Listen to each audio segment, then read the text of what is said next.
जल के भीतर सौभरी मुनि तपस्या कर रहे थे। उनका मन गहरे जल की शांति में डूबा हुआ था। एक दिन मुनि ने जल में मछलियों को खेलते देखा। यह दृश्य उनके मन में चिंगारी जगा गया। मछलियों का प्रेम देखकर मुनि के मन में कामना जाग उठी। यह उनके संकल्प को भंग करने लगा। मुनि ने सोचा, यदि वे विवाह कर लें तो शायद यह अशांति दूर हो जाए। यह विचार उनके लिए संकट था। एक दिन मुनि राजा मंधाता के पास गए। उन्होंने विवाह का प्रस्ताव रखा। राजा ने मुनि को अपनी 50 कन्याओं में से किसी एक को चुनने का प्रस्ताव दिया। सौभरी मुनि ने सभी कन्याओं से विवाह कर लिया। उनका जीवन भोग विलास में बदल गया। अब मुनि का हर दिन सुख सुविधाओं से भरा था, परंतु भीतर एक अशांति थी। समय के साथ मुनि को समझ आया कि भोग विलास आत्मा की शांति नहीं लौटा सकता। उनके भीतर वैराग्य पुनः जागृत होने लगा। सांसारिक सुख क्षणिक है।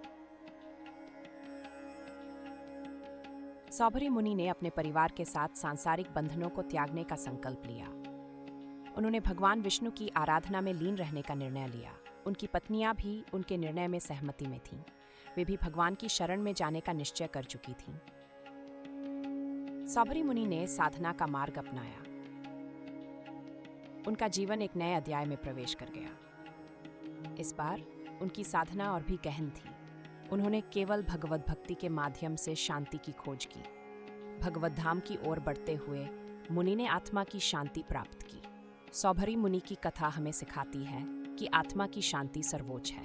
भगवान की भक्ति और शरण में जाने से हमें मुक्ति मिल सकती है। साधना और भक्ति के माध्यम से ही हम आत्मा की शांति प्राप्त कर सकते हैं।